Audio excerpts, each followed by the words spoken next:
You're watching Fishing in Germany, and this is the fourth and final video of a series of videos I've done on beginner pike fishing, where I'm going to show you how to fish for pike using a float. There's a lot of different floats you can choose from. I just have a few here. But first thing is it's got to be big enough and have, enough to support the weight of your bait. And usually if you're using a dead bait, it's going to be fairly good size. So I have a big roach on there. I'm going to use a big float. The first pike I caught here in Germany actually was on a float similar to this. It was fixed, that wasn't a sliding line, and maybe I tried different depths, but it was maybe just 3 feet below the surface in the summertime, and I was on a river. And that's the cool thing about fishing with a float, is you can cover a lot of area. It's roving. So if I'm on a river, I cast it upstream and just let it drift down the river. Another cool advantage of that is as it drifts down the river, it tends to kind of, as it catches the slack of the line, it goes towards the side. And there you'll get under those branches, those hard to cast 2 spots. And those are a lot of times where a lot of these big pike are hiding. So looking at different types of floats, you want to have something visible, of course, and we have really 2 categories. We have some where they're going to be attached to the line, to the main line. So you put the line through here, then you put a pin through, and that holds it in place. And if a pike bites, the float goes underwater. You have to watch it. Then we have some that will be like this. We have 2 options. We can put the line through and hold it in place, or the middle part is hollow, so we can actually feed the line right through there. Then it's going to be sliding. Normally I'll put this on my main line, tie a swivel, and from there I attach the hook. So the hook lead length that's where you have to experiment, but also with the depth.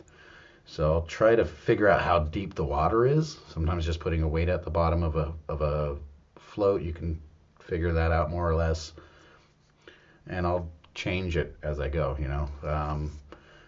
With a sliding one, we're going to have a stop at the swivel, but not at the top, so it'll just fall to the bottom each time, which isn't good. It'll stay stagnant and won't move. So you want to put some sort of stopper at the top of the main line above the float, and that's where you figure out your depth you want to fish at. You can use like a rubber bead or tie a stop knot. I'll put a link to a good video that shows how to tie a stop knot, and that'll get your depth that you want to be at. And that's one of those things you want to keep changing. That's what I kind of like about these that are fixed, because you can just pull the pin out and move it up or down the line and change your depth. But something with a stop knot that has a bit of room for the line to go through, it's a lot more sensitive. That's what's good about that. It gives them a chance to actually run with the bait a little bit, and more chance to hook them successfully, I think. Another kind, which are really cool for pike, or something like this. This one's weighted at the bottom, so it's already prepared to go. It just depends on the weight of your bait, and you just put it through the top hole, and it's going to be sliding, and you use a stop knot or a rubber bead to the depth you want to go. So when using a float when fishing for pike, there's already that advantage, especially if it's moving water like a river, where you're going to scan through an area. But another trick is to pop it a little bit. You just every once in a while give a twitch on the rod to make that dead bait move up and down a little bit and make some action on it, which can attract them a lot easier. Though, like as the first one I caught was just floating down. I had 2 rods in the water, and I just kept casting this until it would get out of my sight, basically. And I was about ready to give up, and then I see the thing going crazy and got my first pike that way. There's a big advantage to it. If it's really fast current, it's a little bit more tedious because you're constantly casting. But slower current, it works great if I have 2 rods, so I can watch my main rod that's maybe bottom fishing, and this one can just keep scanning by the area. But it's a very good method. Of course, for bait, you have one option. That's going to be a fish, a dead bait. And depending if you live outside of Germany, you can use live bait. That'll still work. But here we can only use dead bait. So I put that fish down, scan it through a few times. If nothing, I change the height. Try higher, try lower, depends on the weather.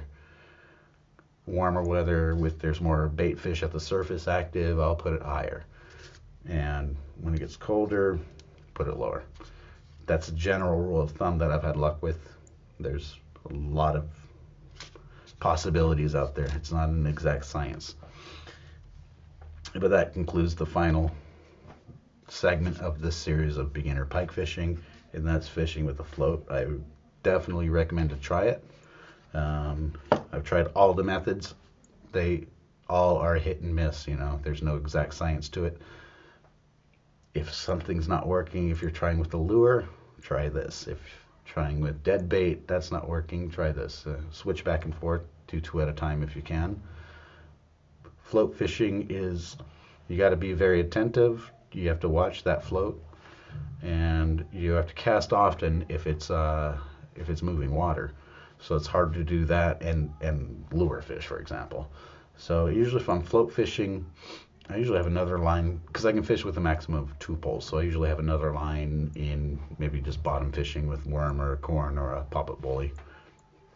On a river, depending on the current, it's every few minutes you might have to cast. But what's really cool, like I mentioned before, is where you cast it is going to move downwards down the current. So you can get under those overhanging trees you wouldn't dare to try to cast a lure into if you don't want to lose the lure. But you know it's probably a good active spot for pike.